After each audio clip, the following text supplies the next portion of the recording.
Hello, everybody, and welcome back to another episode of the Daily Crypto News. And now, the big question of today is, which was the first crypto that you bought?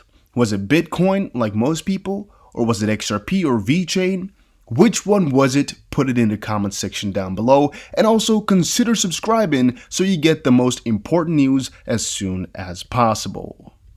Now, the first tweet of today comes from XRP Crypto Wolf, and he says Ripple's ODL partner Bitso, which is one of the biggest crypto exchanges in Latin America, has just topped Mexico and Argentina's crypto market in just 6 months after it launched and also hit 1 million users prior to its upcoming launch in Brazil.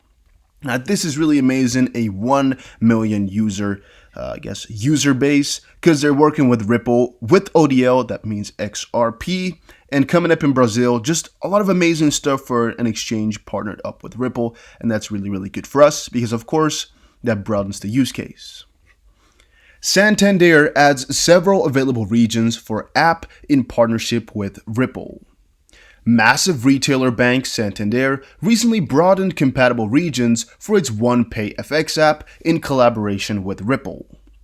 Now, no, this does not indirectly use XRP in that sense, but customers told us, and this is some feedback from them, that the international payments process could be better, so we partnered with Ripple to explore how blockchain could make transactions faster, cheaper, and more transparent. Ed Metzger, CTO of OnePayFX, said in the statement. Now, if you guys remember the statement from yesterday from the car YouTuber, I don't remember his name anymore, but if you guys were here, you know who I'm talking about.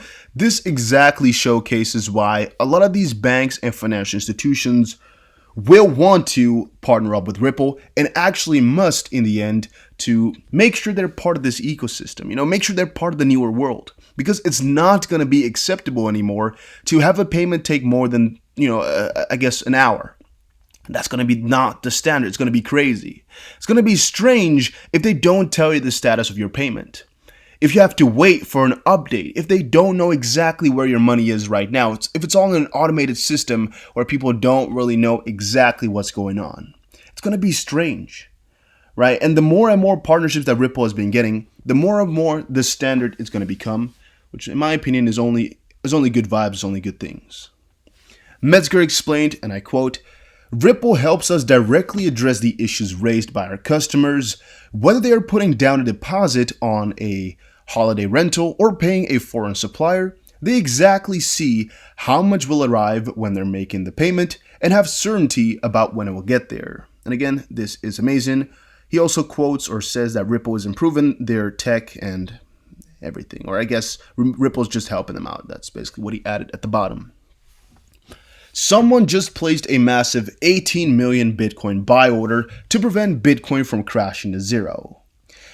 Now, of course, you all know as well as I do that if you're reading into this, you know that that's BS, all right? Just straight up, that is BS, because putting an 18 million is not going to save Bitcoin from going to zero if it was headed there. That's just common sense. However, it could be, it could be a little bit that it's helping it out. It could be that this is keeping the price up a little bit better. Those things are all possible. If we check down below here, 180K locked up. In a tweet, Alistair, announced that he has opened an order book on Bitfinex to buy all the 18.5 million Bitcoins currently in the market. Understandably, the 18.5 million figure makes sense since close to 3 million Bitcoins are yet to be mined. Basically, Alistair wants to own all the Bitcoin in the market if ever the crypto drops to 0.01 in price. The investor went on to share a screenshot of the full order book, prompting various Bitcoin fans to flock to his post to contribute to the thread. Apparently, a great number of the commenters don't really think Bitcoin will ever drop to that level. Either way, Alistair locking up a whopping 180K in the order. So I'm saying here, somebody placed a massive 18 million Bitcoin buy order to prevent Bitcoins from crashing to zero. He just puts a lot of orders at the smallest amount. But again, it's not going to help crash Bitcoin to zero, as I just said, because, well, what's it going to do, this 18 million Bitcoin buy order? There's 21 million Bitcoin out there. And if he's buying at 0.01, there could still be people selling it at 0.02 hard or 0.01 afterwards. He's got all the Bitcoin, but what then? He's got all, but that would still. Oh, let me actually take a step back and explain what I'm thinking here. He might be buying it all at 1 cent, but if it ever gets to a cent, that's already done and over for the game. He might have all the money in the world and all the Bitcoin, but if it ever gets to 0.1 cent, it's not going to help it from crashing to zero, because everything under $1 I count as zero. Everything under $100 I count as zero for Bitcoin, because I don't really expect it to ever get to such a point. Now, can it ever recover again? Well, yeah, maybe. But I guess if he buys all those coins, then really no. But yeah, it's a strange situation. It's a very strange situation, to say the least. I don't really understand exactly why somebody would put up thoughts like that and basically what the whole idea is. Because, I would realistically speak and also want to buy it at 1 cent. But yeah, Alistair says here, I hereby confirm that Bitcoin will never go to zero. At least on Bitfinex, I'm buying them all at 0.01. So it's actually more of a joke than they're made it out to be. But it's kind of fun, I guess he has a point. Because now it will not realistically go to zero, or I guess in the real terms, but it will go to 0.01. But yeah, I don't think it will save it in the long term. Chainlink long-term price analysis on the 9th of July. Chainlink has been outperforming the crypto like crazy for a very long time, and we were wondering if the correction is here for Link. Well, it was kind of looking like it, but it's actually not as much as I expected. We've gone down from 6.2 to about, 5.9? But then again, we're right now at 6.14. Yeah, I don't really know exactly whether or not we'll fall from this or just trade within the range and then go back upwards. I would have to actually go and check TradingView to see exactly if we're below the zone or not, because that's kind of difficult to see from this perspective. But I would say that maybe this was exactly the point, which we have not gotten under quite yet. I'm going to say that we're still in a little bit of a bullish period right now. And since Chainlink recently broke their all-time high, yeah, there's still a lot of chances for Chainlink to just keep on moving upwards from right now. Just keep going on. And if you now bought at the top, there's a couple of things you can do. One is buy your way down, so DCAing, double cost averaging. So right now, for example, you buy a little bit more. If we go a little bit lower, you buy a little bit more, and so forth and so on. Another one is to, just hold tightly, do nothing. Another one is to just sell it all and try to buy back lower, not recommended. Or just go all in right now, which again, not recommended. I recommend the first two, and really just the first one the most. Just DCA, just buy your way down. It's really the best thing you could do right now. Bloomberg, Bitcoin's bull cage about to break out, target at $13,000. The popular Bloomberg Galaxy Crypto Index has, in its latest release, July edition of the monthly publication Bloomberg Crypto Outlook, opined that Bitcoin is about to experience a breakout out of the cage to resume on the bullish trend, adding that the leading crypto index target is $13,000. Bloomberg Galaxy Crypto Index is an alliance of the US-based financial data and media company Bloomberg and Digital Galaxy Management. The index was set up to measure the performance of crypto from time to time. According to their analysis, Bitcoin had maintained a primary consolidation range of about $8,000 to $10,000 since its last high, and it hit a monthly high of $9,200 on June 25th. The Bloomberg report states that this exemplifies that the King coin is more close to hitting $13,000 than remaining in its former price range, and the growth in the demand of Grayscale Bitcoin Trust is an attestation that the Bitcoin price will spike. Well, spike. Well, yeah. An industry milestone. Coinbase kicks off preparations for a stock market listing as early as this year. All right, that's pretty damn big for Coinbase. I don't really have too much to say on the next of this or next to the article here. They've declined to comment on the whole matter. But yeah, Coinbase IPO. Damn.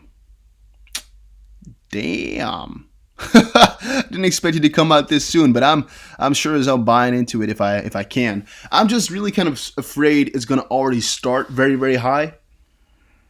And I'm wondering if it's going to be tradable everywhere. I think so, right? But yeah, it will be fine. It's a really, really cool gesture though. And, we might really be able to make some money from this. However, it is yet to get some approval from the US SEC, and maybe we're not all the way there yet, but we'll see. Ripple. XRP 75,000 times more environment friendly than Bitcoin and Ethereum. We all know it. We all have it in the back of our heads, but it's just every once in a while that people tell you about it and that you really realize again how huge of a crypto we are supporting and we're holding. Because, again, I explained earlier before, it's all about the use case. It's all about what the coins are really meant for and what they can achieve in the future and what the fair value of them all are. And if you think about Bitcoin and Ethereum at its current stance, they're just really, really wasteful in their energy. And really, they're not having the right vibe, I guess, or the right fundamentals at this point for the world we live in. I mean, you see more of those, vegan type of people and people who are environmentally friendly and who are like, don't pollute the earth and things like that. And I think that movement will keep growing for a little bit. I don't think we can. I don't know if you should be stopping it, but I think we can if you even wanted to.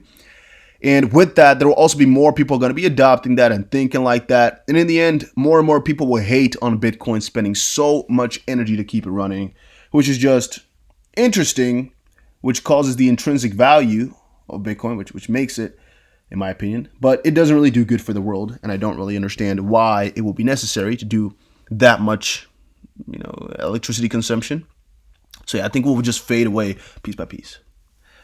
The Cryptic Poet says they complain / talk shit when XRP is at the bottom, then they'll call you lucky when XRP is at the top.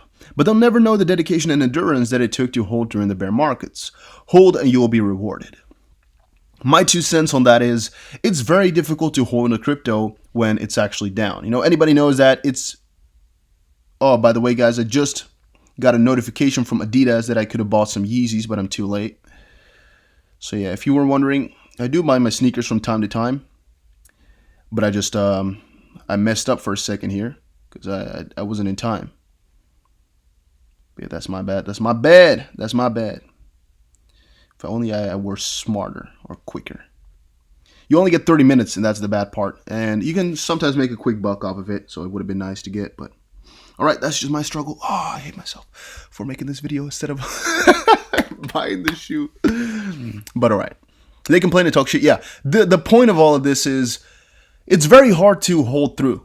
All right, and some people don't get that even if you hate the coin like XRP, there are still a lot of reasons why the price may go up. And there's still a lot of reasons to hold through it, which a lot of people might not understand, but we do. And basically the point of that is we're holding because we really believe in it, but still it takes a lot of endurance not to switch to another coin and to not just give up if you see the prices stay low for a long time. And really just a little clap for all of you that have been holding through for this far, because that means you really have some faith for the future of this coin. And that's really some heavy shizzle. That's really some heavy stuff right there, boys. So yeah, it's hard, and a lot of people won't be able to do it. I think a lot of people, maybe even 50% of the community from before has already gotten out or sold. Maybe they haven't told you, but most likely they've closed a little bit down in their position. Unless they're in the heaviest losses, maybe they didn't. But a lot of people, if they got the chance to get their money back and just never invest in crypto again, they would do it. Yeah. All right, but guys, that was it for this video for today. Hopefully you all enjoyed it. If you did, make sure you press the like button and subscribe. And I'll see you guys again in another episode of the Daily Crypto News. Take care, everybody.